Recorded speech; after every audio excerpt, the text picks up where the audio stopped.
Hello viewers, welcome to Add-on. Our question is use nodal analysis to obtain nodal voltages at node 1, 2 and 3 in given circuit. So हमें nodal analysis का use करके node 1, node 2 and node 3 पर nodal voltages find करना है.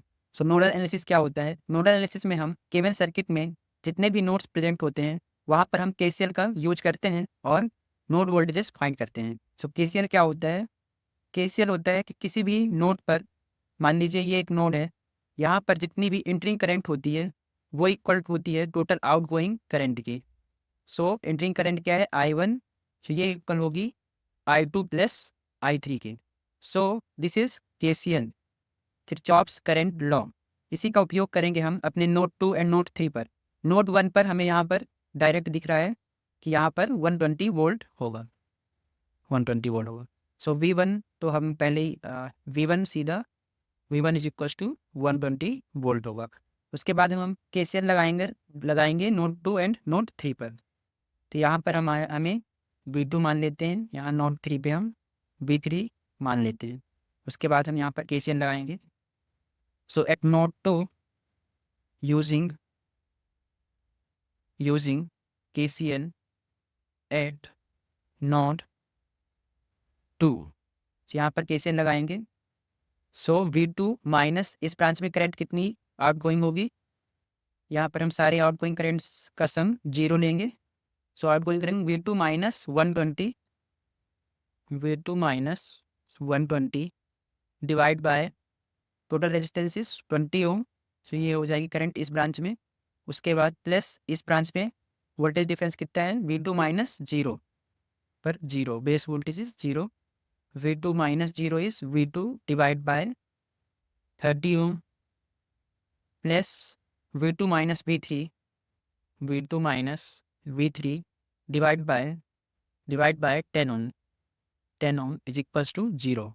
Sum of currents going through this node is equal to 0. So इसे हम simplify करेंगे. तो सिंप्लीफाई करने पर ये आएगा हमारा 11 V2 minus 6 V3 is equals to 360. इसे हम इक्वेशन 1 कहेंगे. उसके बाद हम नोड 3 पर जाएंगे और वहाँ पर KCL अप्लाई करेंगे. So using KCL at node 3. So node 3 पर ये इनकमिंग करंट कितनी है? 3 ampere. So incoming current is equals to outgoing current.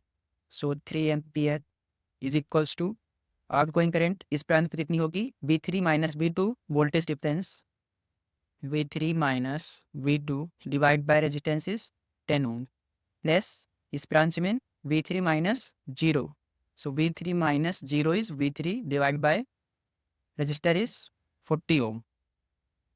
सो इसे सिंप्लीफाई करके लिखेंगे. हमारी इक्वेशन बनेगी 5 V3 minus 4 V2 is equals to 120.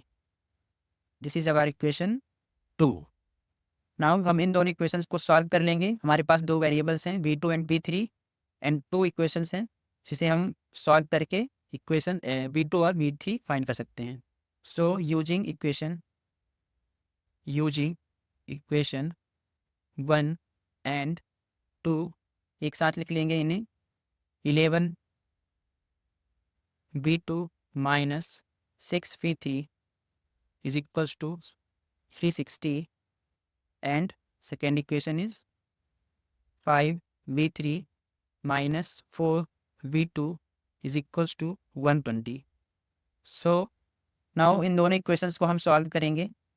इन दोनों इक्वेशंस को सॉल्व करने पर हमारी वैल्यू आएगी V2 is equals to 81.29 volt and V3 is equals to 89.03 voltage. And वहाँ से हमें V1 कितना था? V1 था डायरेक्ट बैटरी से कनेक्टेड है ये नोड. सो यहाँ पर 120 वोल्ट होगा.